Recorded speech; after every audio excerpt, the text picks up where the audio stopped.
die, and who the hell knows when that's going to be. So I'll take any questions if you have any. You were in Iowa National Guard? I was, yeah.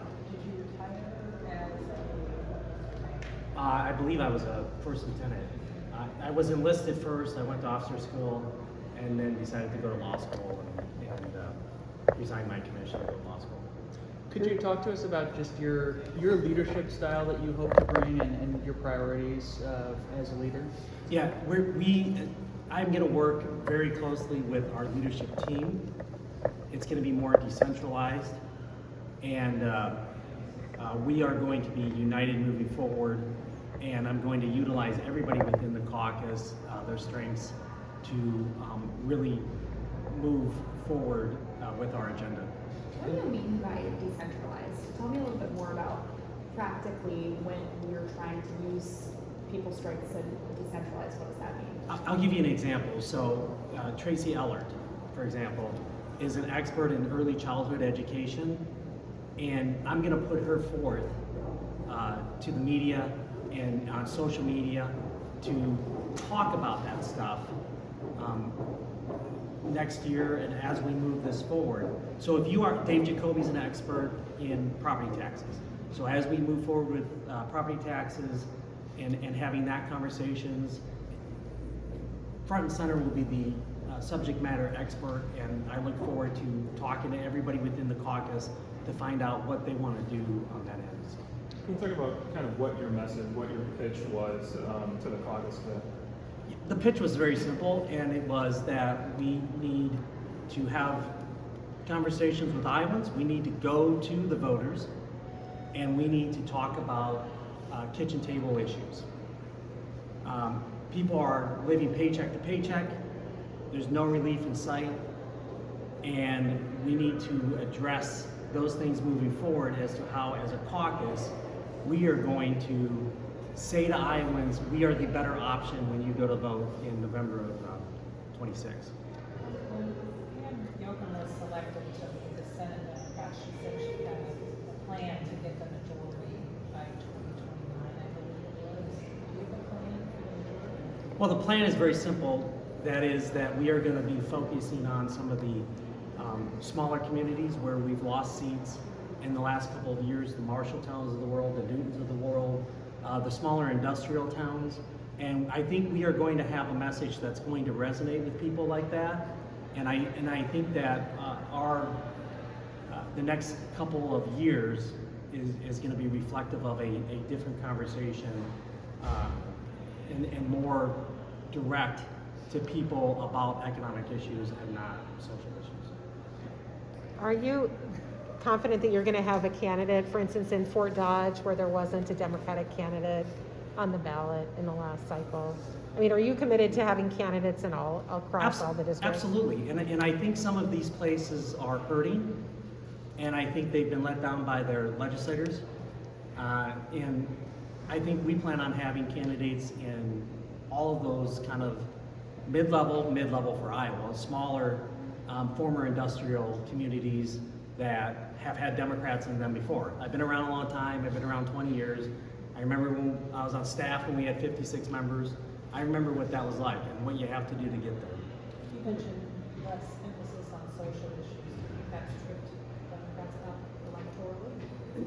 I don't know about that. I think at the end of the day, people have been hurting financially, and we need to, as a Democratic Party, propose legislation that is going to make a difference. And I think one of the first things you'll see, and perhaps by the end of the year, if a property tax bill comes up, we will have our own property tax proposal that is going to actually give relief. If you ask anybody in this state if they have, in the last 5 to 10 years, had any relief on property taxes, they will tell you no. Even though the Republicans have done this, and they've done that, and they've done this, at the end of the day, nobody feels like they've had any relief. We have actual proposals that will make a difference in people's lives. So you mean you're going to offer those as amendments on the floor? Yes. I'm curious how you think that how this session has gone under Republican leadership, and then how you could be different. Well, I mean, this is a disaster. Look at us. I mean, how does 110 days sneak up on you? they can't even agree. They have super majorities on both sides. They have a governor. They can't even agree on what they want to do. The only thing, I've never seen them move so fast as when they were taking away rights. Man, they were solid. They were unified. Get us out of here. Move as quickly on this stuff as you did taking away rights. But at the end of the day, they're running the budget into the ground. They have been for multiple years. The budget is a disaster. This is not, taking one-time $900 million of one-time money, that may work this year. At some point, they're gonna run out of money. So Representative Konfrst has said she has like a pretty good relationship with the House Speaker, and that's maybe kept things running a little more smoothly in terms of just the business of running debate and things like that. How do you expect to approach that relationship with the Republican leaders? Oh, I think we'll be fine. I mean, I know both of them. I've known them for a long time. When I was on staff, they used to get my blue calendar. So they were freshmen when I was on staff, and I've known both of them a long time, and I expect that just from my perspective of making things run smoothly, we'll be completely fine. Can you give us a timeline again of which years were you on caucus staff and what was your position? Chief of Staff to Kevin McCarthy, 2007 through 2010, so 4 years. And then, 4 years in the majority, and then another 3 years in the minority. And then when Kevin retired, I took his. What do you think that experience, both on staff and then you've been elected for many years, what do you think that experience will sort of allow you to bring to this job? I've been around a long time. I know the ins and outs. I know the procedural things we can do. And I will tell you this, we're not going to stand by and just let them run bills and amendments and bills and amendments. We are going to offer an alternative. That is going to be new. We are going to offer an alternative to what they are proposing on most of these big bills. And it's going to be tax cuts for Iowans, but it's going to be tax cuts for people that actually work. And at the end of the day, we don't govern here, and they have to figure this out. But we will make our voice heard, and I think you'll see us be a little more aggressive on alternatives with amendments and that sort of thing. Looking to 2026, there are a lot of races and a lot of candidates to rep. What's your plan to grow the bench in the Democratic Party, to identify talent all over the state and develop that talent? Well, Sean Magneska and I, who's going to help recruit candidates, a great representative from Beaverdale, him and I are going to start on Saturday driving the state and setting up meetings to go out and recruit candidates. And we are going to take our message to people within these communities and see if we can find people that are going to run and are, that's the way we're going to do it. We have to take our message to the voters. And we will do that, and we're going to find great candidates all across the state. So what did you do wrong in Fort Madison that you couldn't win there in the special? We way overperformed. We didn't do anything wrong.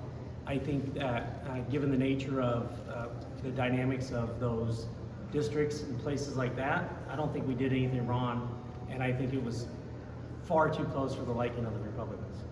Do you have a plan for fundraising? Because that's not something that you've been heavily involved with in the past.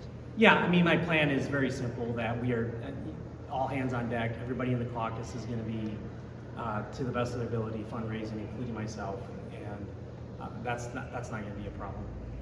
You were born in Dubuque. I was born and raised in Dubuque, Iowa, and left to join the National Guard, and went to college at University of Northern Iowa, law school at Drake University, and we then ran for city council in 2007, got elected to city council in 2007, and then elected to the legislature in 2013 for the 14th session. That was kind of makes off way of asking how. Oh, well, that is, geez, I am 51. I'm Gen X, if you can't tell. Anything else? Yeah, sorry. I know I've been asking long, so thank you.